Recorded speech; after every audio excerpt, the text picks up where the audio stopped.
Hi, this is Randy Randall of No Age and host of the podcast Hyphenate with Randy Randall. I want to welcome our newest sponsor of the show, DistroKid. DistroKid helps musicians get their music on all the major streaming platforms, and artists keep 100% of their royalties. Hyphenate listeners get 30% off at distrokid.com/VIP/hyphenate. Again, that's distrokid.com/VIP/HYPHENATE. Go get your music streaming everywhere now. If you go out and buy a Sun bass head and run through it, you're going to scare your neighbors and your bandmates.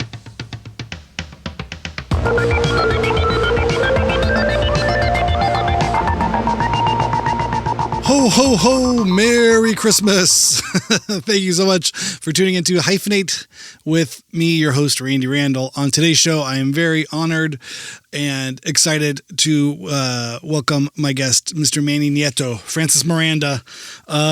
Manny has been recording bands and making records in Los Angeles and the world for many, many decades. He is a legend. And I'm excited that we finally got a chance to sit down and talk on the microphones. As you'll hear, the man knows how to talk. He, in a good way. I love Manny. I've known him for many years, and it was again just a part of the Los Angeles music scene. And it's cool. We get to, trace his experience playing in bands and then transitioning into becoming an engineer and a producer and all of the stuff he does behind the scenes. And it's great. It's always good to catch up with Manny and to hear stories. He's never at a loss for stories. So glad I got him to officially capture those on the microphones here. I hope everybody's having a good holiday. I know things get busy, things get crazy around this time of year, but it's all part of the gig, right? You got to make it through this time, and then hopefully it's good times with the family and everybody. But then you get to the next one, and you get to the next one, and you get to the next one. So it's a little bit of the slog, but I think it's also the fun stuff. You really get to check in and just let everybody be who they are. I think that's sometimes the hardest part about the holidays is the feeling of, well, this is how I wanted it to go. Or this is, why do they have to say that? Or why do they have to do that? Or why do I have to go here? Sometimes just having that feeling of just kicking back and letting the family and friends and the people around you, the people you've known all your life, just be who they are. And just finding a peace in that, and it's, I don't know. I've experienced that over the years. I'm lucky to be here. Every year, every holiday is another celebration. We're lucky that you're there. You're lucky that they're there. Everybody, if you can get through another holiday with the people that know you the best or know you the longest, it means something. It's an accomplishment. You did it. I want to give a shout out to Manny's YouTube page. It's Manny Nieto Mic Locker, or Manny's Mic Locker. It's at MANNYS Manny's and then Mic Locker, MICLOCKER. Go over there, subscribe. Check out all of the great content that he has there, all the great stuff he does. You can also follow him on Instagram. What is his Instagram? I think it's the Chavez Ravine, which is his band. Also, make sure you go see his band Chavez Ravine and follow them. Manny's Mic Locker. It's there on the Instagrams as well. So follow him on YouTube and on Instagram at Manny's Mic Locker, and you can hear his band Chavez Ravine, as well as on all the streamers and all the other socials.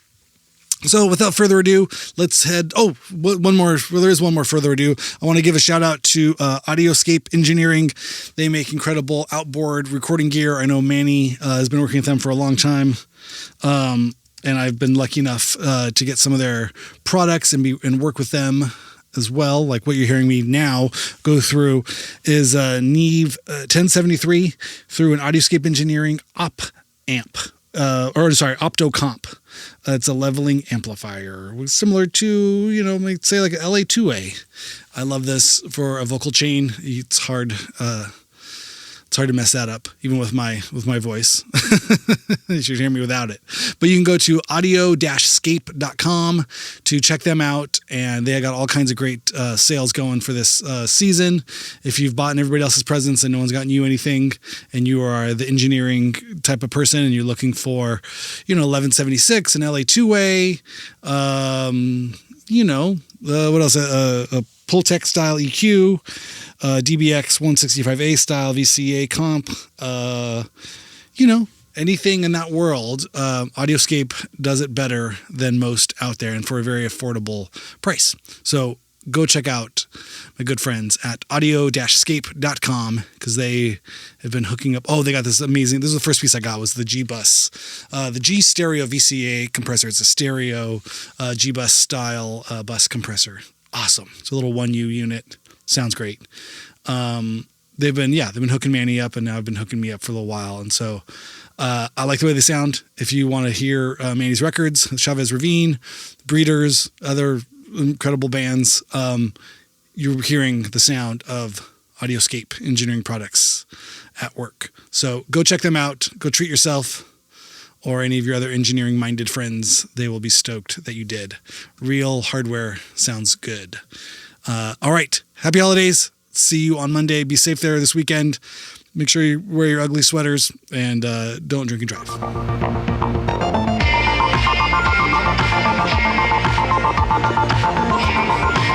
Manny, thank you so much for jumping on Hyphenate. How are you, man? What's going on? Oh, wow, man. I'm just, it seems like yesterday you were in my studio and we're doing this really great band, and you were a kid. You were a kid then. You're pre-daddy. Yeah, I was just a baby. I mean, I was probably 21 at the time. I maybe just turned 21 or something in that range. You may have still been a virgin. I'm just saying. I don't know. Pretty close. I'm sure it looked like it. I'm sure it wouldn't have been wrong to assume the things. Yeah. How are you doing though? How are things now? How's life? You were saying you've recently become extra dad. Grandpa?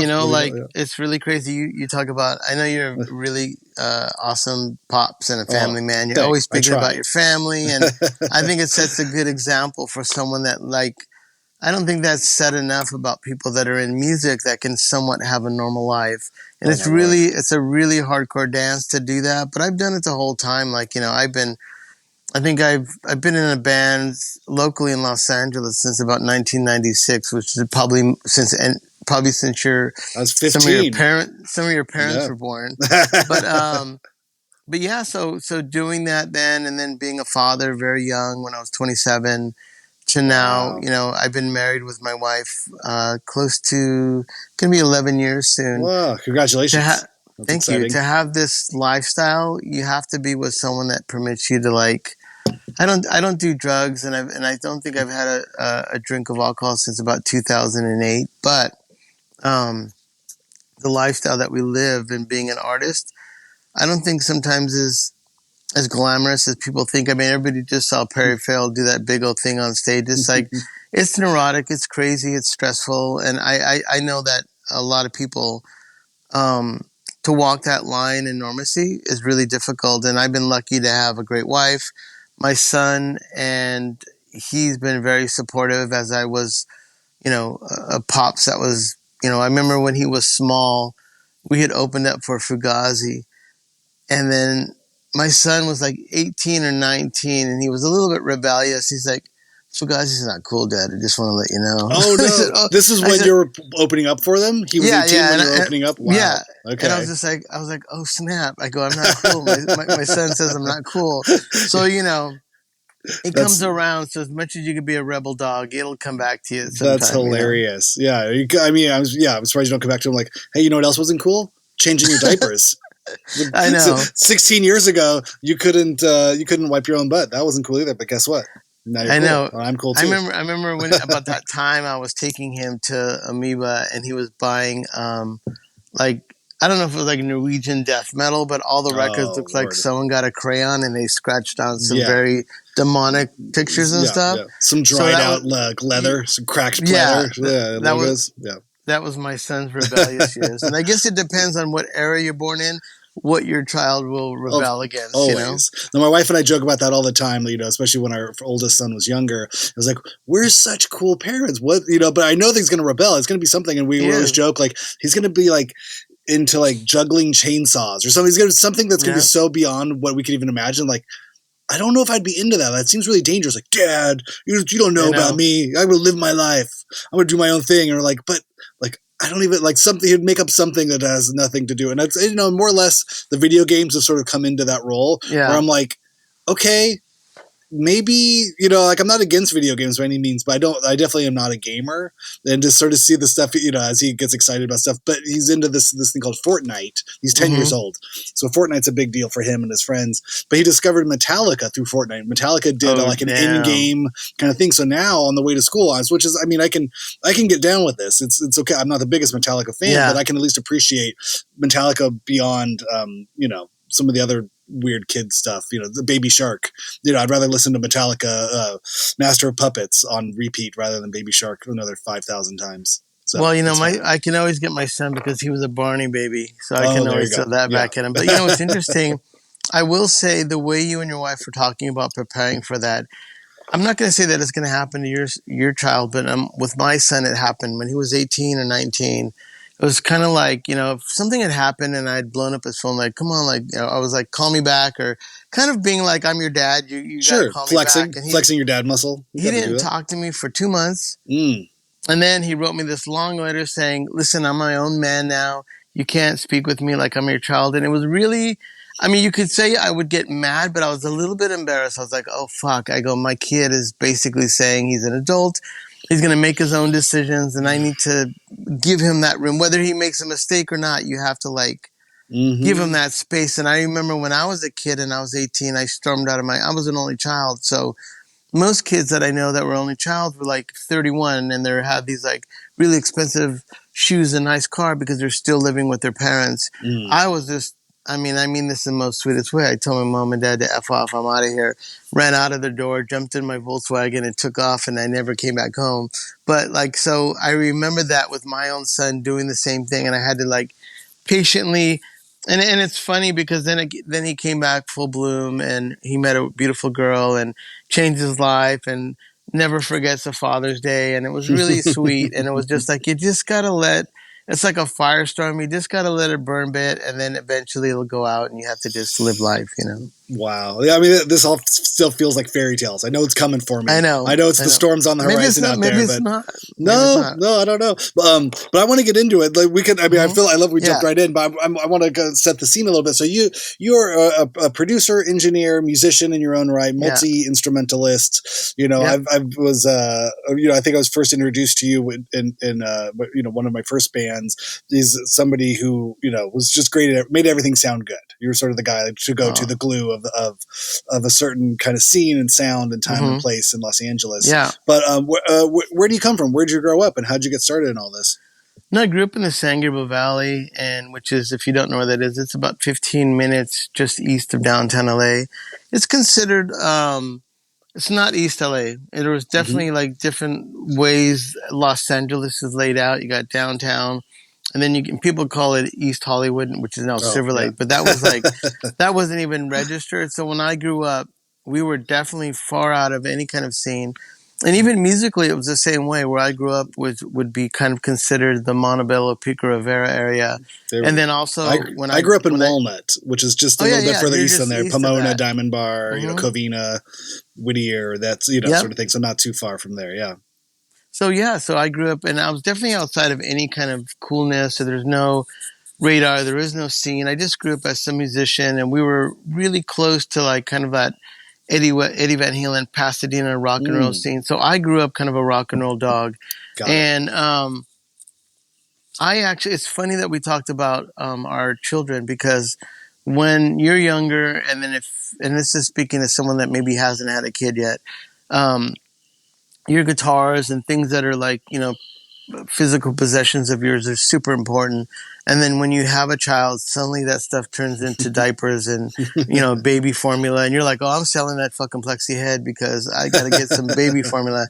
So when my son was born, when I was about 27, I'd already run the gamut of being in a band. Like my first band we were really lucky. I'm a producer and I record now, but early on, for some reason, a producer named Eddie Kramer, who did all the Kiss records, he thought I was going to be the next Jimi Hendrix. So he signed my band to this year contract, and I think he had ideas of grandeur that we were going to get signed. We were these Latino guys. And honestly, and this is going to sound strange, but we used to sound like what you would consider now maybe U2, Stone Temple Pilots, and Cheap Trick. What band was this? It was called Little Gods. Okay. And the Little Gods thing was interesting because there was no examples of that. Radio wasn't that. Soundgarden and Nirvana hadn't yet started yet. And ironically, we used to play this little club called the Coconut Teaser. Oh yeah. And there was this band that used to open up for us at least a half a dozen shows. They were called Mighty Joe Young. And I remember thinking to them, I was like, wow, they're like, the singer looked like, had a bandana, looked like a cholo, and he was a little bit like Zach De La Rocha. The bass player just fucking slapped real hard like Flea. And I remember they would open for us and we got along with them really well. And then it was like a year later, I didn't see them anymore. And then I was at Lollapalooza and this band was on called Temple something something. And I was like, what the fuck is this? I'm like, oh shit, it's the Mighty Joe Young guys. And it was basically Stone Temple Pilots. And that they used to open for us all the time. And then I'm watching them on stage and they're like, oh fuck, they sounded like better than our band used to be. And they basically changed the gears up and it was really, really ironic. And this isn't like, I'll say this to the day I die. We went in with a guy once again, when we had Eddie Kramer, Garth Richardson, who had done the Rage Against the Machine records, was working with Eddie. When Eddie's contract ran up with us and we didn't get signed, Garth took us into Sound City for a week, which being a kid, and if you would have walked into Sound City, you would have saw plaques of Cheap Trick, Fleetwood Mac, Nirvana, all this stuff. So Garth took us for free in the studio with a guy named Stan Katayama. We cut 4 songs, and I remember seeing Scott Weiland at a place called the Limelight. It was on every Monday in Hollywood. You would see Weezer, Stone Temple Pilots, sick bands like Mother Tongue, and all these really super cool bands. And I remember seeing Scott. I was like, dude, hey man, here's the demo of our new song.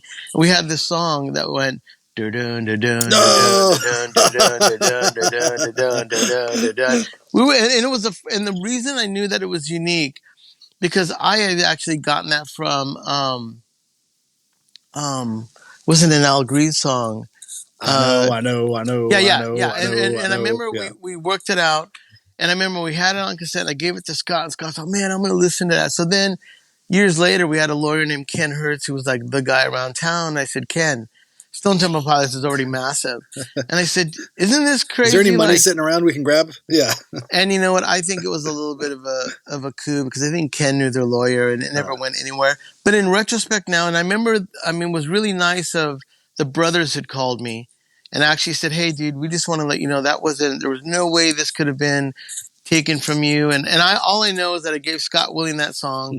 That was 2 years before Vaseline came out. And it was dun dun dun dun dun dun dun dun dun dun, and the drums and everything was the same. Even the melody was almost and at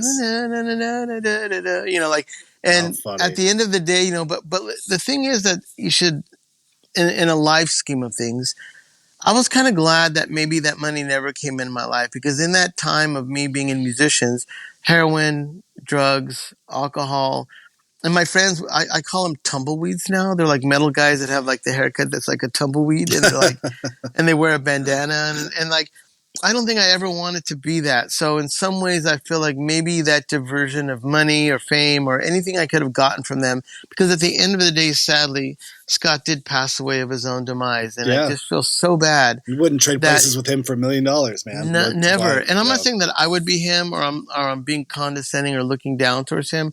I remember Scott and I remember he was so fucking awesome and he was super sweet, super nice, super smart guys. They were from like San Diego or Orange County. And every time I met Scott, he was way cool and way personal. And then as I watched him go through his trajectory, it has a lot of life lessons about even you playing music in this era, how to there's a certain point where it's fun, like your 30s and 25s, do all the blow you want. And I think that cocaine and drugs back when we were younger was a lot different. I don't know if I co-sign that one, but yeah, I get what you're saying. No. I don't mean like, I shouldn't say like, don't mean do that, but I mean, people that are young, they follow down that course. And because I was in rock and roll and I've been recording bands for now almost 25 years, I've dealt with guys that have come in with AIDS, guys that have AIDS from being, shooting up heroin. Sure. I remember there was this one guy that he would drink a beer and he would just become a big wet daddy. And I was like, oh my God, how in the fuck does this guy drink one beer and just get completely plastered? And then I remembered my grandfather, who was an amazing talented man, was an alcoholic, was a derelict. And I remember my mom used to hide the alcohol around the house. And when my grandfather would get he would come home with Thunderbird, or he would find some kind of one beer. He would drink one beer and then he would get loaded, and my mom would get so completely upset. And she explained to me that as you get older and you drink a lot, as your body breaks down and your liver can't process your alcohol, that one can of it's almost like going straight to your brain. Your liver your body doesn't filter the alcohol, so it goes straight to your brain. So I remember all these life lessons of being with guys and then trying to give that guy water, get him food, and through production, trying to keep him alert and awake. And yeah, man, drugs and alcohol and all that stuff is still an epic thing. And I think now that I've been recording bands so long, I will say I deal with a lot more bands that are younger, that are coming together super tight. Like just, they've got a purpose, they got a goal, and they seem to be very focused. And I think a lot of that has to do with, as you're producing bands from back in the day to now, back then in the day, bands were always looking for labels. They were looking for someone to be a sugar daddy to help them out. And I think bands today are like, oh yeah, my friend Tommy's going to shoot the video and we're going to do this. And my friend Laura does all our internet stuff. And they have a whole entourage of people that help their music, but it's all done, kind of DIY, which is for me, it's kind of refreshing. And I learn lessons. I have my own band. Even on social media, you and I talking, like back in the day, I can't say that I would really be excited about documenting everything, but I get a really kick out of filming. I mean, I make my own documentary videos on bands, and I have a lot of companies that do some of the recording gear behind me that I'll make a whole video on recutting an indie band from Los Angeles and using all their gear to record that band to show someone, like, you don't have to have a lot of money. But if you go buy these certain pieces of gear, you can get something that's closer to a professional recording. And to me, it's crazy. The latter of my life, I want to jump in too, but so you say, talking about like Eddie Kramer and, how aware of the producer sort of role, or what that, an engineer, or sort of what that would, eventually look like in your life? How aware of that were you when you first started out as a band? Like, was that something you'd always thought of, or you knew of, or what? We were just lucky. I mean, we got thrown to Eddie Kramer, and then instantly we went to Garth Richardson, who was once again he did like Jesus Lizard, and then Joe Barresi. Is that Garth with a couple G's on the front? Yeah. Garth. He has a stutter, but he doesn't hide the fact that he had a stutter, and that's what he's known for. But Joe Baresi was the first day Garth hired him to do guitars for me. And if you don't know Joe Baresi, he's probably the biggest metal producer in the world, does Slipknot, Soundgarden, more of a mixer than a producer. He just mixes Audio Slave, like what, I don't know, Tool, the last Tool stuff. And he's like the guy for all that. He did my friend Joby's Brand, the Bronx. He did produce that record. But is that something you quickly were aware of when you first started playing music? I mean, in terms of how's it recorded, who's produced? I mean, as a fan, when you were growing up, were you looking at the back of records and going, who produced this? When we worked with Eddie, we would look at our Kiss records and be like, oh my God, And then Eddie would tell us the stories about Kiss, and then we got bummed out. So, what records did he do? I don't know. He did almost all of them, dude. I mean, he did all the great records from Kiss up to maybe Kiss Alive 2, But so it was the early stuff. In production, what I learned with those guys is that they're really hands-on. They really did care what you were doing, and they had a process of kind of being like the bad guy. And I can say growing up through the 80s and 90s, I would hear drummers crying, oh my God, the producer's so mean, I hate him. Even Soundgarden talking about Michael Beinhorn, one of the greatest records is Super Unknown, and they hated Michael Beinhorn. But yet here they have the greatest record on earth. And to the listener, who fucking cares? It's the greatest record. I mean, I don't know what happened in the studio. Devo hated their first records with Brian Eno. So I don't know, except when you go in with a band, and I always would tell bands early on, like, hey man, look at, I'm not really interested in going to your kid's birthday party or your aunt's fucking, you know, whatever. I'm just going to try to do the best job I can to do a record. And I had a little bit of a hardcore attitude because my first record was done by a producer named Bruce B.A., and I was still 4-tracking and learning how to do some kind of production. And then my second record was done by Steve Albini. And we were signed to a label called A-List Records, which had like Archers of Loaf and Yola Tango. And they gave me a budget. So when we did our record with Albini, that was $11,000, which is crazy because Albini was $250 a day. And God rest his soul on Albini. He was a huge impact on my life and was a dear friend. And I'm sorry of his passing. And you know, my condolences to all the guys in Shellac and the Touch and Go family, and you know, the whole thing. His wife, it was epic. But Steve was the guy that he kind of would laugh at me. He would call me a rocker because I lived in LA, and he'd be like, and he kind of was like a little bit kind of fucked up, and he was a little bit like, all right, rocker, whatever. So then when my bands played our first song at a studio, he's kind of like, hey, did you ever hear of Six Finger Satellite? I'm like, yeah. He goes, you know, you play guitar like that guy. And I was like, oh shit. And like Albini started to kind of like my band. And my band was with Juan Alderete, who was in, his name was Johnny at the time. It was John Alderete. And then when he got in Mars Volta, he became Juan.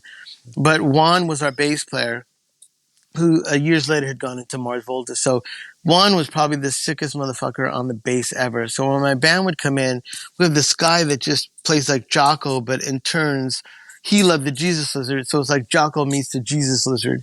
And this is Distortion Felix now. Yeah, Distortion Felix. So when after Albini did our record, because of our experience recording with Albini and how he was just amazing and his sounds are incredible, Johnny, or Juan Alderete, he said, hey man, we had a 3-record deal with Alias. Our first record was like 11,000. Our second record would have been 24,000. Our third record would have been about $42,000. I know that sounds like a lot in this day and age of getting, but that was back in the late 90s, and that was typical. That was the low. That was the low part of an indie deal. Mm-hmm. So I went to our label and I said, listen, can I renegotiate our record contract? I used to do all our contracts anyways. And I just said, hey, I want to renegotiate my contract. Our first record was with Albini was for $11,000. Our second record, which we were getting ready to start to get production going on that and look for a producer, I said, would you renegotiate, instead of giving me $24,000, would you give me back again $11,000 for the Albini, the same cost as the Albini record, and I'll go buy some recording gear and we'll make our own record. Now, the lady that owned our label, Delight, was an amazing woman, and I love the fact that she embraced being an artist, and because she had her own studio at the time. And she says, yeah, totally do it. So they got a lawyer, we renegotiated, they gave me $11,000. I called Steve and I said, hey, Steve Albini. I said, I know this is crazy, but we were really influenced on your whole story because he told us how he built his studio. Would you share with me a list of recording gear I could buy? And then also, would you even entertain the idea of maybe me flying to Chicago and you showing me how to record? And he was just like, sure, I'll do it. I was like, oh, fuck yeah. So I went out and he told me to get so generous on his part. You know what I mean? That's a huge thing. Yeah. Yep. And he told me, he goes, well, on my list of things to get, he goes, get all Beyer microphones, a Beyer 160, an M88, a Beyer 380, and 380s at the time were a little bit more, you could find them. And then he goes, get a tape machine and get a 2-inch 16-track, which I did. And then he says, get a TAC Scorpion, which is a British console, and it's modular. Because you should get any console as long as it's modular. And it was AMEC boards. So there's an AMEC Angela, there's an AMEC TAC Scorpion, there's an AMEC Bullet. I went and got a TAC Scorpion, got a 2-inch 16, I got all Beyer microphones. And I didn't really know how epic that would be until we'll talk about that a little bit regarding choke bore. Oh, right. So I flew to Chicago, and for 1 week, Albini let me. At that point, I think he had 2 studios, Studio B and Studio A. When we had recorded our first record, Studio B was only available because Studio A was getting built. When I flew back there again, Studio A was now open. And like a fly on the wall, I just watched him record. I took notes. I took pictures. And then here's the craziest thing. The craziest thing about Albini is, for years later, I'm not even lying, man. I would have a band come in, and the guy would walk in with this upright bass.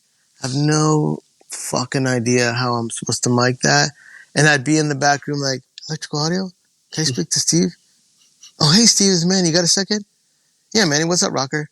And I'd be like, hey, I got a stand-up bass. And he would always be like, and not even a hesitation. He's like, get an M88, put it near the bridge. If you don't have an M88, you can use the tube mic, put the tube mic this far. Even better, those lavaliers that you have, the SM98s, tape the lavalier SM98 underneath the bridge and you'll be good. Thank you, Steve.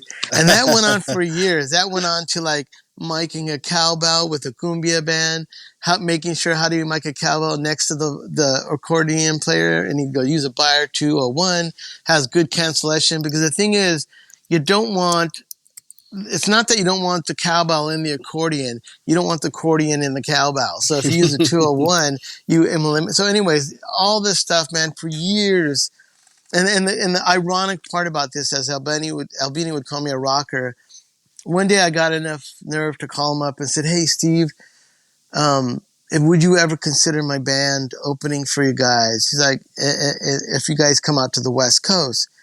He's like, fuck that shit. The West Coast sucks, man. All those bands, all the fucking shitty industry, da-da-da-da. And I was like, oh, fuck. He's never going to do it. And about 3 months later, he called me and said that the Knitting Factory was opening up in LA. Would we open for them? Yeah. And I was like, fuck yeah, man. And that's the kind of starting of, I mean, even though I stayed with Steve and he was very cool, when he came out for that Shellac show, he asked me if I'd drive him to John Golden Mastering, and I hung out with them a bunch. And it was the first time, like, I think I became more of a friend with Steve. And those shows in LA were crazy because Fred Armisen was opening up. So Fred Armisen. I was there. I went to one of them. Live and all. Yeah. He had like the daytime shows, the nighttime shows. I went to one of the nighttime ones, right? Yep. Yeah. It was ridiculous on how fucking those guys set the example. They set a high bar. So I was lucky enough. Well, speaking of Distortion Felix, one of the reasons I think when you talk about people that have given me an example is for some reason, like AMREP, Amphetamine Reptile bands, Tetrago bands, DC, New York. My first label is called Akashic Records with Bobby Sullivan's brother, who Bobby Sullivan was in a Discord, a Fugazi band, Soulside. And then we went out a label with a band called Girls Against Boys. We toured with Girls Against Boys. All these cats in these bands gave me nothing but the highest example of what it is to be in a band, care about musicians, have empathy for your scene and your music scene. It was really difficult coming back to LA. So in that era when your band came in, I was definitely high on this thing of being motivated to try to unite the scene, get these cool bands. I was recording all analog. I didn't even have a computer screen in my studio until like 2009, which is epic because Pro Tools had already kind of come into play in the early 2000s. But that scene really to this day, and now, and I know it's a lot to jump from one point to one point, but in 2011, I literally was fed up with Los Angeles, speaking of Albini and the rocker and the whole scene. And I left the United States with about 150 pounds of recording gear. I took a one-way ticket to Shanghai, China. I landed in China and started recording all the punk and hardcore bands to Shanghai, Beijing, China, Chengdu, China, Shenzhen, China, Macau, China, Hong Kong, China, flew to Singapore. And for 2 years, I just was off the grid. In China, there was no Instagram. There is no social media. So I was cut off for almost 2 years from my friends. And I think I only flew back for my son's graduation. So all these things that Albini told me about sacrificing for the art, I was left with this thing of like, do bands in China who are never going to get signed, who don't have any potential to fuck stars or do anything to get famous or get any kind of financial information to be famous, what is it like for them to make art? And when I flew to Beijing, it was mind-blowing because these people could not even, at that time, fly to the United States. So they made music strictly for their friends in a club, and there was only a scene of a few hundred people, and everything they generated musically was like almost under a dome. It could not escape this dome. And I just wanted to know. So I left being jaded and I wanted to carry my own gear. And for 1 year, man, I mean, even now I have back and hip and leg problems because of how much gear I carried. And I was 45 at the time. I'm 58 now. And I remember just doing that, and the sacrifice, it's almost like carrying the cross. I had to just suck it up and eat it, man. I almost died a bunch of times. I was almost robbed, in alleys. Fucking had to, like, 3 dudes want to fuck me up, and I'm like, that was one where, like, I was in Hong Kong, and there's a kind of I come to find out that I think it's a universal trick to get money. And, like, if you're in New York City, like, you'll walk by a guy and he'll bump into you, and a bag will drop and the glass will break. Hey, you broke my bottle of wine, man. You owe me $20, but it's just a shitty bottle. And he kind of shakes you down. Well, I was in Hong Kong, and I was walking through an alley, and there was all these bottles on the floor, and I knocked some of the bottles over as I was walking through the alley. And these 3 guys came out and said, "Hey, man, you need to give us money, man. You knocked over our bottles." And I looked down, and they're all empty. And when I turned around, there was one guy that had a belt around. I never thought about a belt being a weapon, but he had a belt tied around his hand, and he was swinging it with the belt buckle on the the end part that looked like it was going to hit you. Yeah. And then one guy, I don't think I couldn't at that point. I just saw the swinging belt buckle. And I was just like, oh, fuck. And I remember my friend in Spain had gone over there, and my friend Mondo has titanium bones. 3 guys wasted him. And I remember thinking to myself, okay, if Mondo lost in a 3-man fight and Mondo fights like Chuck Norris, I go, I am screwed. And so I accepted the fact that in the middle of my Chinese trip, I'm going to the hospital. I'm going to be totally just savaged by these 3 guys. And I lost my mind. I literally, without thinking, I had gone to the little surplus store in Silver Lake and bought a police belt. And I remember I had a police belt on, and I took off my police belt, and this guy kept on saying, "You need to give us money." And I remember taking off without even thinking, I took off my police belt. I wrapped it around my own hand. And then I picked up a bottle that I had broke on the floor, and I put the bottle in the hand, and I said to the guys, "Fuck you motherfuckers, man. I'm from LA. Fuck all you guys. And I don't care what any of you guys do to me." And I said to the guy with the belt, "I'm going to fuck up you. I'm going to fuck you up. I don't care what your buddies do to me. I'm going for you." And these guys looked like they had saw like a bear or a grizzly bear or something. And I didn't realize that I was probably like 3 times as big as these guys. And they just did not, they thought I was some British expat or something, And the one guy he put it wasn't the belt. He stopped swinging the belt, and they kind of turned around and walked away.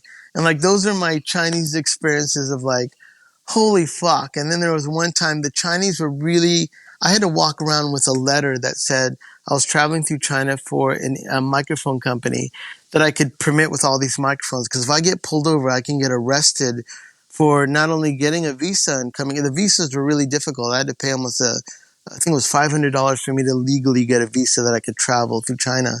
And I remember I went from Hong Kong into Shenzhen, which is basically, even though it's China to China, it's international lines for the Chinese. So when I went through the checkpoint, this Chinese cop got me and she arrested me.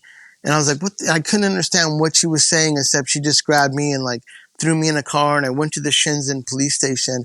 And once again, I'm like, oh, this sucks. My trip's over. I'm screwed. How am I going to get out of this one?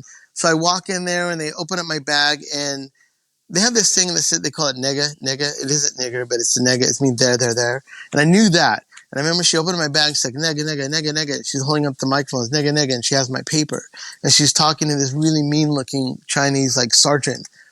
And the Chinese sergeant comes to me, and he goes, where are you from? And he speaks English. Not good, but he spoke enough English. I said, I'm from United States. Where do you live in the United States? I said, California. And he goes, what do you do? And I remember it was taboo and bad to say you were an artist. But I'm like, I'm screwed already. I go, I'm an artist. I'm a musician. Went to this mic company called SC Microphones. Their shop, their factory was in Shanghai. That's why I went to Shanghai. And they were nice enough to give me a bag of mics to travel China with.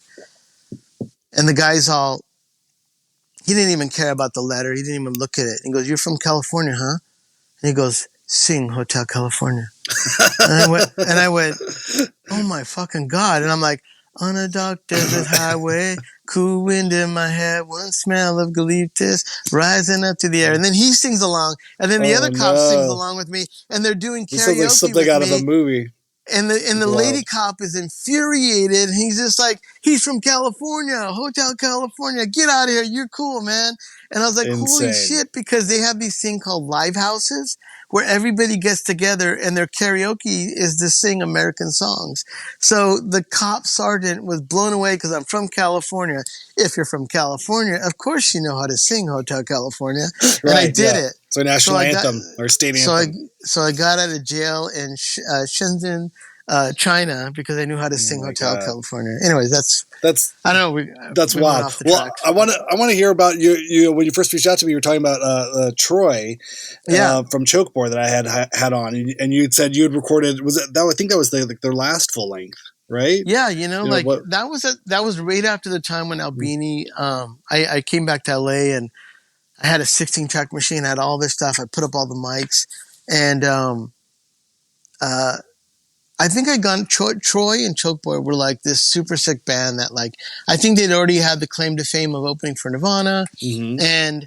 But when they would play like Spaceline, it was a really intense crowd. It wasn't like sometimes always packed, but it was like people were just fucking mind blowing on Troy, his whole vibe. And he hung his guitar down low and he was kind of a hunchback but he didn't look metal. He looked like a surfer guy with like those puka shells or whatever on his neck. Yeah. Looks like he just got off a surfboard, but like he's playing a Charval Tally, and I'm just like, the bass player looked like he would kill you. He was all tatted up and looked like he just got out of prison. The drummer looked like he was death rock with his black hair and like all black, and like he's got his cross upside down. I think he came out of Christian Death or something, his band, and they were ominous, man. And I remember, because I'm an idiot. John was crazy. The other guitar player too. He was crazy. Dude, exactly. John, his guitar playing, I mean, it is a shock that people don't refer to one of the greatest guitar players as that cat. I reference it all the time and stuff I play. I mean, it's totally part of what I did. And I remember he had it was like a Roland jazz chorus. You know what I mean? I wanted to dismiss that as like a nothing. What the hell is this? Like, he made it sound amazing. Telecaster through jazz choruses. Like, I've heard this thing, like brittle, break. Just like this is the most like sincere, sad sounding guitar I've ever heard. Yep. Yeah. Hold on one second, okay? Hold on. Sure. Yeah.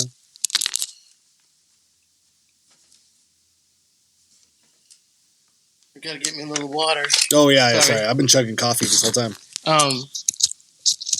Yeah, so like a knucklehead. And at that same time, there was another band, the guys from Hammerhead. Now, these are all, Chokebore is an ex-AMREP band.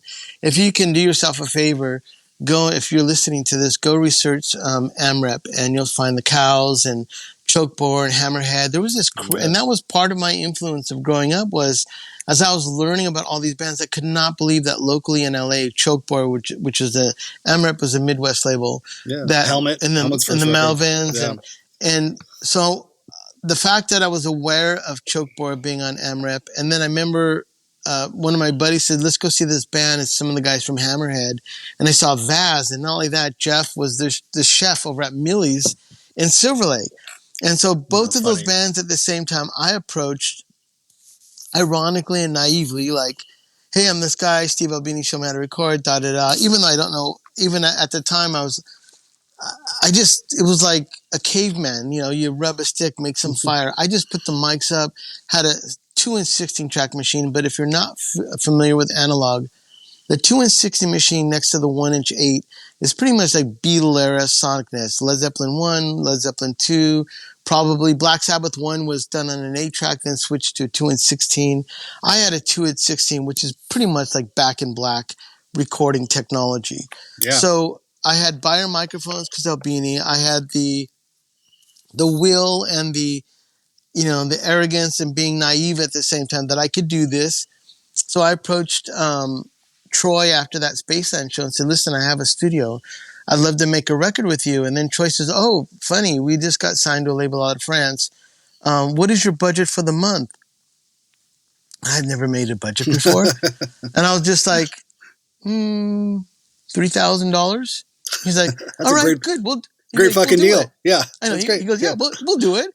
And so they came in, and I got to say, man, for being thrown to the wolves, I'll just say this one. Was that the first record you made in LA? I think that was the first record I made, man. And I gotta say, if you listen to "It's a Miracle," that record, it is fucking mind blowing. Now, I'm not taking credit for my production, but that console, the tape machine, being taught by Steve, where I didn't use a lot of EQ or anything, and I would just basically put the mics up and followed his cue on how you mic things.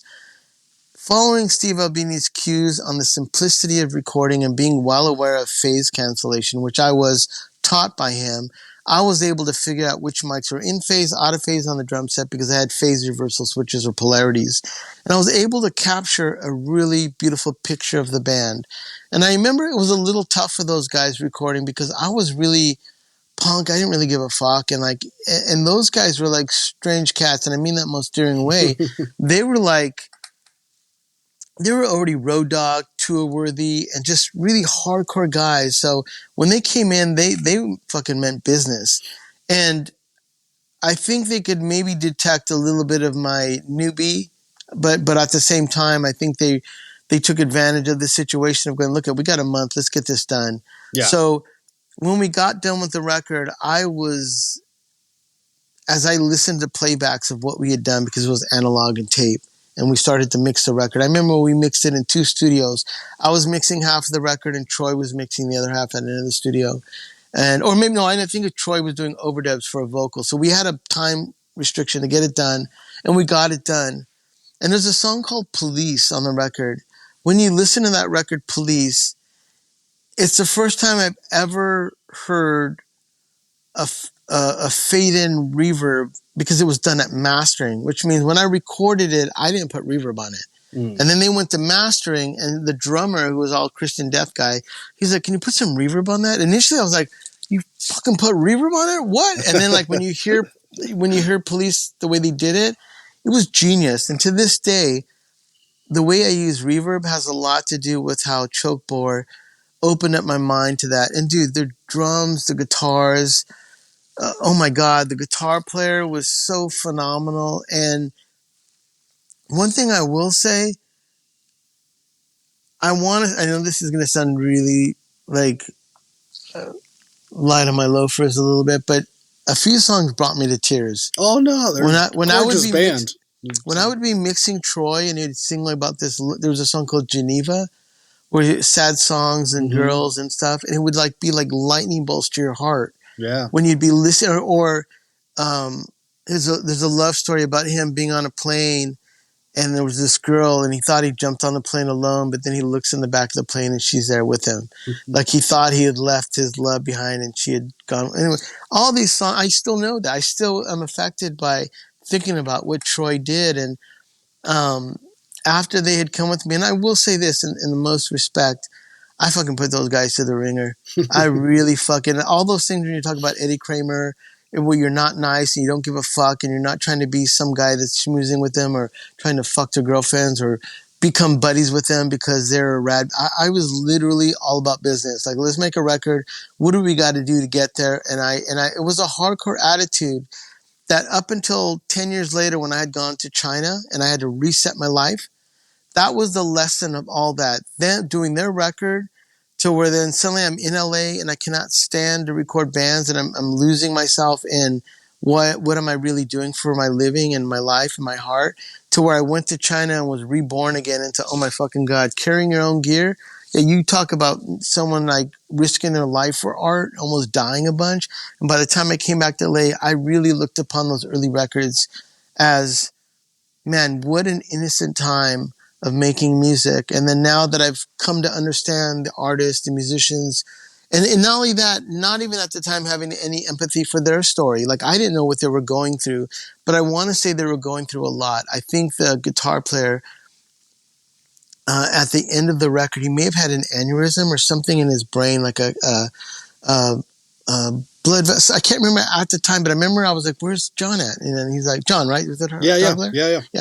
Where's John at? Oh, he's in the hospital right now. He had some kind of I was like, oh my fucking God. And so like, that was maybe my reality check of like, hey, life is short. Take it easier, right? Don't be a hard ass on these guys. And I remember I tried my best to just be a little bit more forgiving. And like John came in after that and he had a bandage around his head and he was like, you know, being there for the mixes. And I'm like, Jesus Christ, this guy's hardcore coming in with wounds and bleeding. And like, I want to mix this record. So yeah, those guys really freaked me out. And then after that record, the same thing with Vaz. Vaz came in and oh my God, man, that drummer, if you don't know Hammerhead, and so many things about that band. I think that band affected a local band called She Wants Revenge. And if you listen to She Wants Revenge vocals, it's like Joy Division monotone. But Paul from Vaz, when we did that record in like 1999 or 98, Queens of the Stone Age, maybe Rated R was out yet, but it wasn't really known to the world. That guy sang so fucking cool. And it was a two-piece band. He played guitar through a bass rig and it was tuned weird. The drummer had floor toms as toms. Like he had a tom, like you can see him. It was just a tom and like you see the top of his head.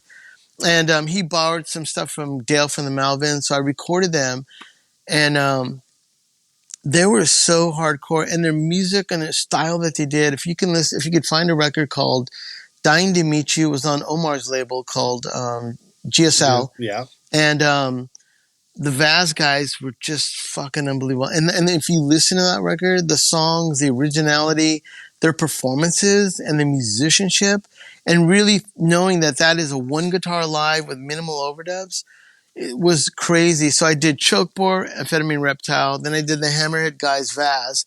And once again, those two records to this day sound mind-blowing. And I honestly can say that I maybe didn't know what I was doing. But that may say a lot about what I learned later in life, that I always say that I'm only as good as the last record I made. Even today, I'm mixing a record for a local artist named Michael Lemo. I just did a local band called Subtle Orange. I did these Chicano kids out of Vista Lake called Narc. And that single I did for them is incredible. And then there's another band called Super Gloom, which I did their single. And this is on the last month. But every time I go to work with this band, I'm like, okay, this is the best work, the best body of my work. And the previous to that is we went through, obviously, a pandemic. During the pandemic, I had done a band called Spirit in the Room. And I did an EP for them that was on the singer from Pantera's label called, I think it's called Housecore. So this record I did called Flamingo was, at that point, the sickest record of my life, recorded during the pandemic, during when the world shut down. And I went into this new studio with that empowerment of like, okay, I think I've arrived at somewhere where I've now equalized the fact of like, I know what I'm doing. And this is years. We're talking 20 years into my recording where you don't necessarily roll the dice every time and hopefully the things work out. Now I'm like able to control. It's like a guy with filming. Like you get your lighting right. You get the right film guys. You get the right cinematographer. You can make a great movie. But guess what? If the actors suck, you're fucked. And I think now in my career, that's where I'm at right now, where I've got this full analog tape studio. It's 2-inch 16-track. I'm back. I have all the front-end gear from Michael Beinhorn because of Analoger, the company that I'm at. They're if you look up Analoger online. Oh, yeah, they're great. They're like a it's like reverb company. For recording gear. But they also have like what's the singer of the Doors? Jim Morrison. Yeah. They have like Jim Morrison jackets and all this. They have Elvis Presley's motorcycle in the front. Yeah. So that's wild. They did a big Grateful Dead. They're still doing it too. Yeah, it's insane. You can come by, Randy. You should come by. I'd love to see it, man.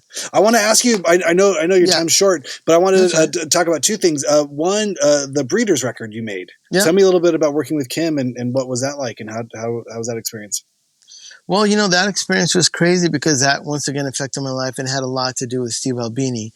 When I had my son's mom had a best friend named Richard Presley, and it was known that Richard Presley was in the Breeders and he lived out of East LA. And I remember I saw Kim in East LA at a backyard party, and I remember thinking like, holy fuck, what's Kim doing in a backyard party in East LA? Well, Richard Presley, a guitar player, was in a band called Fear, and he was in with Mondo Lopez on bass. with Kim's band. Mondo Lopez is my bass player now in the Chavez Ravine. Mm-hmm. So I'm in a band with Mondo because I did the Breeders record. So basically, Richard said he knew I had a studio because he was recording. You know Aaron from Early Mart? Oh, yeah, of course. Yeah. Yeah, you did records with him, right? Yeah. Yeah, the Ship. Well, down the street from the Ship, mine was 2 doors down. Mm-hmm. And Kim was recording with the Ship. And then Richard had come over to my studio and he saw it and he told Kim, without me knowing it, hey, I think we can record at Manny's studio for free the next time we come to LA. So Kim actually called me on the phone and asked me if she could come in my studio for a week. And I said, okay, I think at the time I was $250 a day. And then there was a pause and then she goes, I got to get going. And then she hung up and Richard called me back. Hey, dude, I told him it was for free. I said, oh, fuck it. So of course, tell Kim I'll do it for free. So then Kim and Kelly fly out here. We cut 4 songs for about a week on analog tape. At that time, I had a 24-track tape machine, no digital. That's what Kim wanted. And because Steve showed me how to record and I could edit tape and do all that stuff with Analog World, Kim loved that. I would get 4 tracks and cut up to 4 tracks and anything analog, I could do that. So after they recorded with me, after the week, Kim just handed me an envelope of like $2,000 or something. I was just like, holy fuck, oh my God, I'm rich, you know? And so then I never heard from Kim again. Like they left, I was like, oh, I suck. I go, they must not have loved it. But what happened is they had gone all around the country and recorded these other sessions. They went to Steve Albini. Steve recorded a few songs on that Breeders record. And for whatever reason, Kim didn't want to record in Chicago. I think she liked Los Angeles. And she had asked Steve, out of all these recordings that you've worked on and listened to, what do you think is the best fit for us? And Steve said, I think Manny's sound the best. I think Manny has the best vibe or whatever it was they were looking for. So thanks to Steve, Kim called me up and said, hey, Steve put in a good word and thinks that we should work with you. We're going to fly you out to Chicago for 3 months. And then she didn't fly me anywhere. She booked out Sound City for like 4 months, and she flew me to Abbey Road to master the record. So I ended up having this 2-year epic journey. And doing so, I didn't know Mondo at the time, but the Breeders had my band, Distortion Felix, open up for them in England at Minehead at Ultima's party. Mm-hmm. And when we opened up that show, Mondo had saw my band, and Mondo was like, dude, I love your band. So when our bass player Juan went into the Mars Volta pretty much full time, I just hit up Mondo and said, hey, I have a new band. It's called the Chavez Ravine. He loved it because if you don't know what Chavez Ravine is, it's the land under Dodger Stadium. So they go, at the Ravine today. Mm-hmm. Well, it's at the Chavez Ravine. And there's a whole epic story about how they, the city had kicked out all the Mexicans and bulldozed. Anyways, there's a big story. So he loved the name of the band, and Mondo became in my band because of Kim. And then eventually I recorded some stuff that came out on Kim's solo record a few years ago. And I think on the new Kim record that's coming out, a solo record that's coming out next year, it's already been recorded. Some of my sessions have come out on that as well. So I'm really grateful that Kim and Mondo have still to this day, I still get to be a little bit part of some of the Breeders. And Kim Deal, I will say this. I'm not even saying it because she was in my favorite band, the Pixies. She's probably one of the greatest engineer artists I've ever known. You cannot, I'm not saying as an engineer you would get something up, but Kim will have your head if you talk with her any way that's condescending, like mansplaining something. And I learned that early on because, one, I was raised by my mom, so I always had a high respect for women. And I always tried to, when I get along really well with women. And with Kim, I got along with her great. And I remember how good she is in her ear was in my old studio. I can't see it, but I had a mixing console here. And you have a button that's an EQ button. Now, Kim wouldn't let me use EQ. We could not use EQ. And to this day, I don't use EQ because it's a weird way of mixing, but it's the most organic way of blending sounds that you're not adding. Like, you recorded the drums, you capture the drums great, you should be able to mix them great without having to do too much of that. Kim held me to that. She walked in the studio and I was doing a playback and she's like, what's up with that snare? And I went, I don't know. There's nothing wrong with it. I mean, it's the same thing. And as I'm glancing over my console, if you hit a button, a little red light comes on.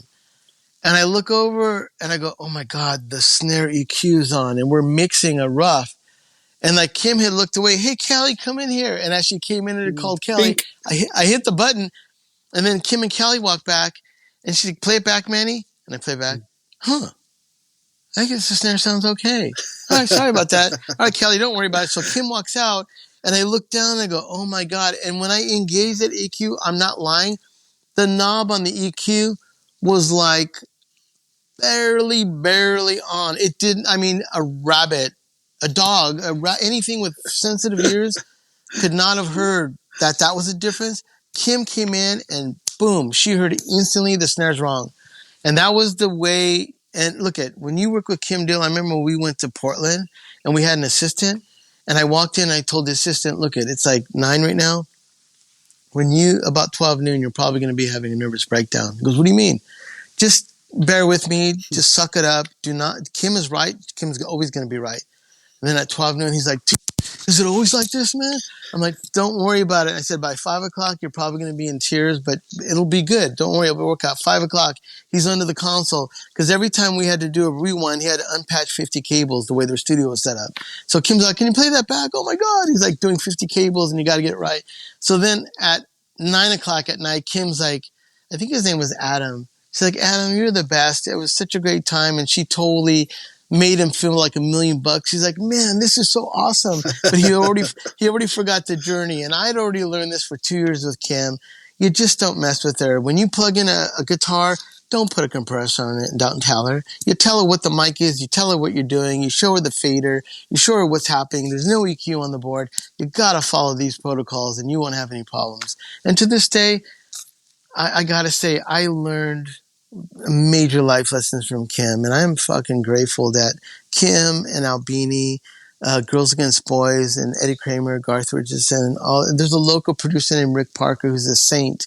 He recorded my band early on. These guys, they set the bar for me, and it's like unbelievable. I'm still making records, still talking to someone like you that's still making, I mean, you're still in it. You're still making records with, I love Death by Audio. I love A Place to Bury Strangers. I mean, the crew and the Earthquaker devices, I mean, the people that we love that still support artists is really blessed to be, even Audioscape. I have racks and racks of Audioscape gear. Yeah, I mean, fantastic. Those guys, they literally sent me 2 racks of gear that I can use with independent artists, and it helps me make better records for local bands and the bands I work with.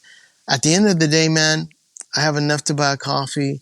I just bought a used car. It's a 2001 Subaru Outback, and I'm stoked. Oh, damn. That's it. I'm living large. And people think I have a Rolex. This is a Casio. It's a Casio, but what I love about this is the owner of Microsoft had this, and it's just a Casio. It looks like a Submariner, which is a $10,000 Rolex mic. I don't know anything about watch. About but dude, watches. I don't know. Casio, like $68, Randy. You got to get one. Be a part of the club. Come on. One of my favorite watches, and it doesn't get broke. Anyways, that's Manny in a nutshell. That's amazing.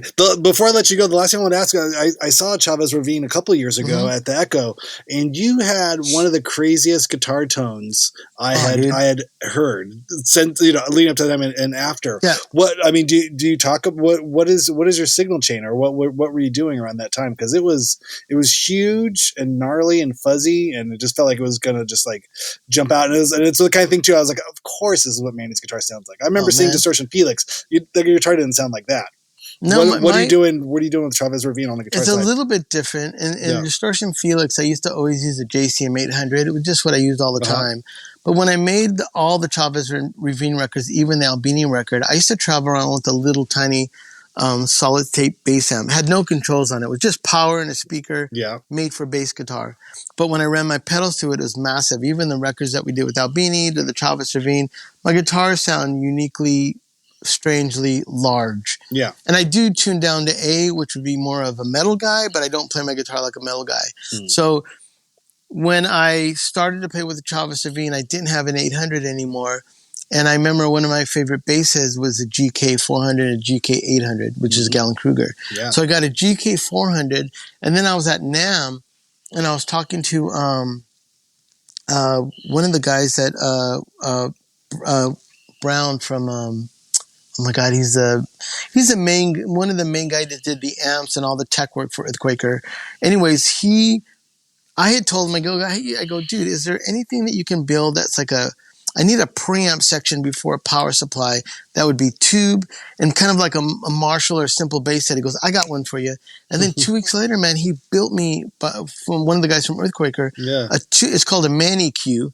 And it is just a simple EQ. It's all tube. So I go my guitar into the Earthquaker style preamp, and then I run that into my Gallon Cougar, and then I loaded up my Marshall with 75 and 65 watt Celestians. And when I play, people don't know what they're looking at because they look at my rig and they see a Marshall and they see like a Frankenstein head on top of my cab, which is a GK head and the Earthquaker. No, I shouldn't say Earthquaker. It's his own design, the Manny Q. And it sounds like oh my God, man, it blows, and it's a bass head. So my guitar, it almost sounds like someone is playing a mini Moog on stage. Yeah. And it has that style, and that's the kind of style of my band. And gratefully, it's the same way I've always played, but understanding now because I record that me playing through a bass rig sounds way better than me playing through a guitar rig. And that's basically, if you go out and buy a Sun bass head and run through it, you're going to scare your neighbors and your bandmates. you play through Sun, right? I have a couple of those. I've scared some neighbors and bandmates. So you can say even in your own sound, you do have somewhat a similar sound to me. It's a big wall of sound. Yeah. It is probably a little bit has to do with some of the solid state and the bass kind of amplification of the bass. I don't know if you have a bass head, but I thought you did. Yeah, I had a Model T. I mean, that's, I think that's one of those, I've seen basses go through and they sound great. I've seen guitars go through and it sounds great. That's fun. That's great. And then, but I mean, and then it just fuzzed out? What's on the pedal board? What are you doing? I have Earthquaker and Death by Audio. It's not because I know them. I just happen to like the Earthquaker Tentacle is my biggest. People don't know what it. Here's the thing about a Tentacle, man. They're $99. I am very much versed in a Tycho Brahe Octavia. If you don't know what a Tycho Brahe Octavia is, it's what Jeff Beck used, Billy Gibbons. It was the most fiercest Octava in the world. They cost like $4,000 now. I used to use the Tycho Brahe Octavia and then a vintage Rat. When I got the Tentacle and I put it, and I sold the Octava because Mike Fuller from Full Tone made me my own version. So Mike Fuller's Octafuzz is a copy of my Tycho Brahe. Also, Mike Fuller's from Full Tone Wah-Wah is a copy of my Clyde McCoy Wah-Wah, and Mike Fuller's Univibe is a copy of my Univibe, which these are all units I used to play live. I knew Mike Fuller. He used to freak out on my sound, and he copied all my pedals, which became Full Tone Effects pedals. So the Earthquaker Tentacle sounded like a Tycho Brahe, and when I use that with my Rat, there was no difference to me from a Tycho Brahe. So for $99, if you use that with a vintage Rat or any kind of Rat, you have a Tycho Brahe sound, and you roll your volume back a hair, and you get this harmonic. And I know that the market's flooded with upper frequency Octavas, but those certain Octavas that do it well, like the Earthquaker, does it. And then I have a data corruptor. I use a microsynth. And then from Death by Audio, I have a Annihilation pedal. And then my favorite pedal is the robot pedal. I cannot fucking get enough of that pedal. There's a song off my new record with Travis Servine called Uno. And that song, the whole guitar sound is the robot pedal. And it just is the most musical, beautiful, it's because it's tunable, frequency, not analyzer, but a ring modulator. Mm-hmm. And, man, I've just been blessed because both of those companies, I know them and I've been able to make records with their pedals, and now I have to use them. Like I have to my pedal. And then here's another tip for pedal people. Nels Cline goes on tour with one little Pelican case for his big pedal board. And I learned from him. So my pedal board, when I tour or play, you get two small pedals, you measure them out, pedal boards, to measure them out to a small Pelican that's a carry-on. Yeah. And you make one layer pedals, and then you put another pedal board, make another layer, connect them with your cable, and you could just get a small little Pelican forever. So you can have up to 10 to 12 pedals. What is that, the 15, 19? What do they call that one? The carry-on one. And so that's I converted to that. I converted to that. God, I don't know, about 10 years ago. Yeah. And it just changed my life. It made everything so much easier because it's just the way flying was going. Yeah. You know, anytime you check something, it was going to get destroyed. It was going to get lost. If you could carry on pedals. Yeah. It's funny. I was just talking to Conan Neutron last night, and we were talking about pedals and stuff. I was like, the last couple of fly-ins I've had to do, I'll borrow a guitar, but just bring the pedals. The pedals I know are unique enough, and the guitar at this point, like I can't stand flying with guitars, and I don't care. And I've become this person in my old age of like the guitars don't really matter. The tone's not in the guitar. It's the it's the fingers, it's all this other stuff. Like I'll just grab whatever guitar is there, and then obviously then the pedals do enough of some lifting and affecting of it that way. That if I'm flying in for one show, it's like I'd rather just bring this little carry-on bag, throw a couple pairs of underwear and socks in there, protect the sides, and I'm good. It's my luggage and my pedal board. And I used to go with I don't trust my guitars in the plane, so my guitar has a bolt-on neck. Every show I would play on when I flew, I just unbolted my neck, folded it in half, put it in my backpack, and I carried my guitar in my backpack. What kind of guitar was that? What was I'll show it to you. It's hold on. Oh, yeah.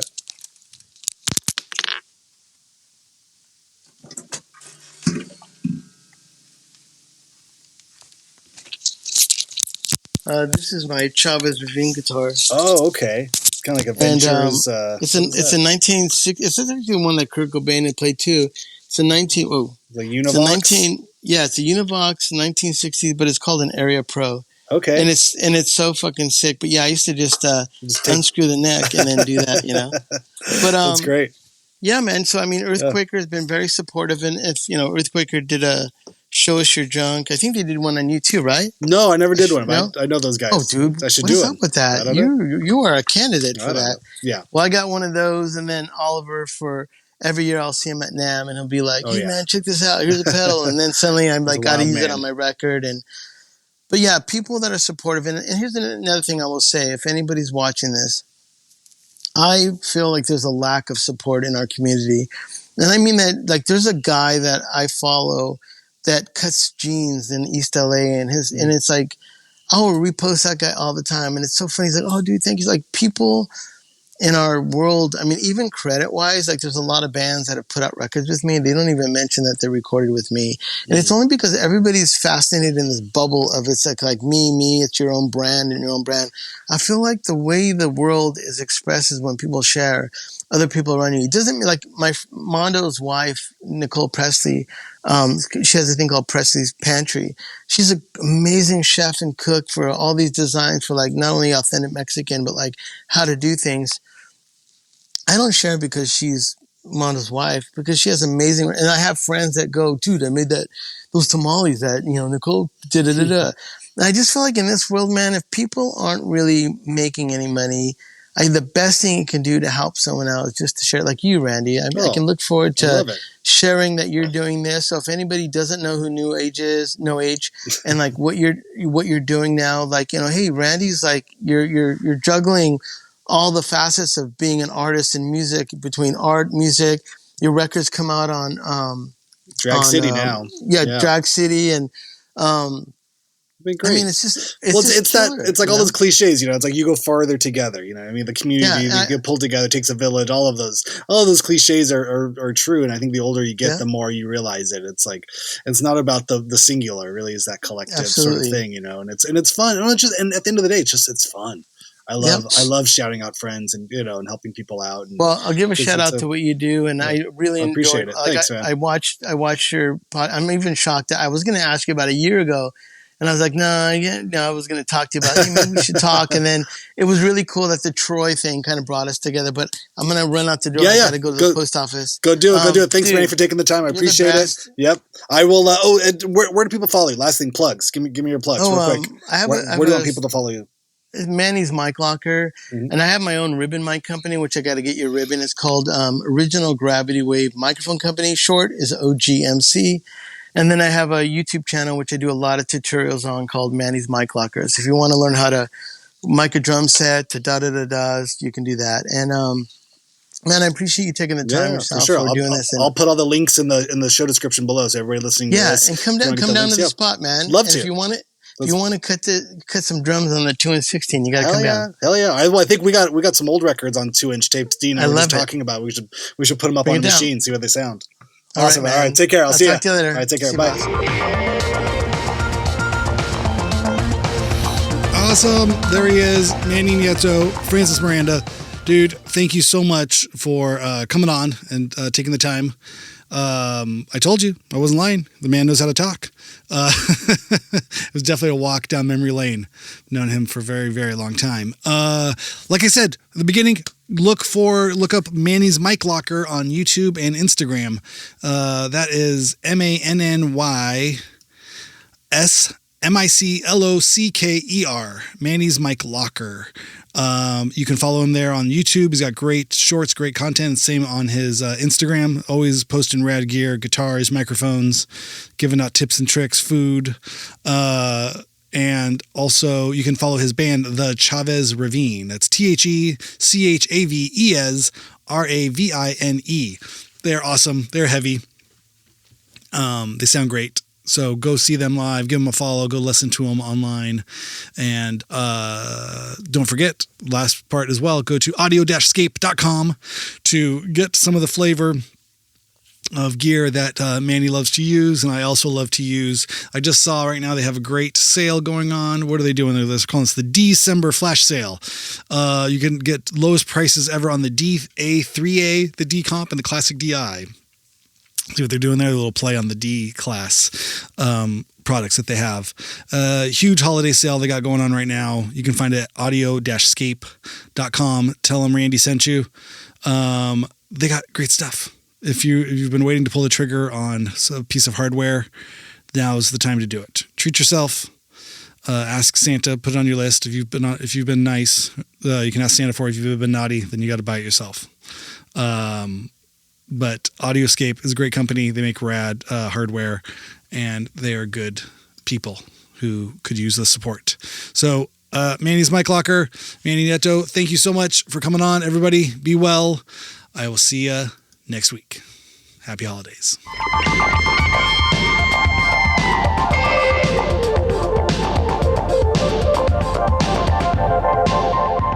You're like, oh, I'm selling that fucking Plexi head because I got to get some baby formula.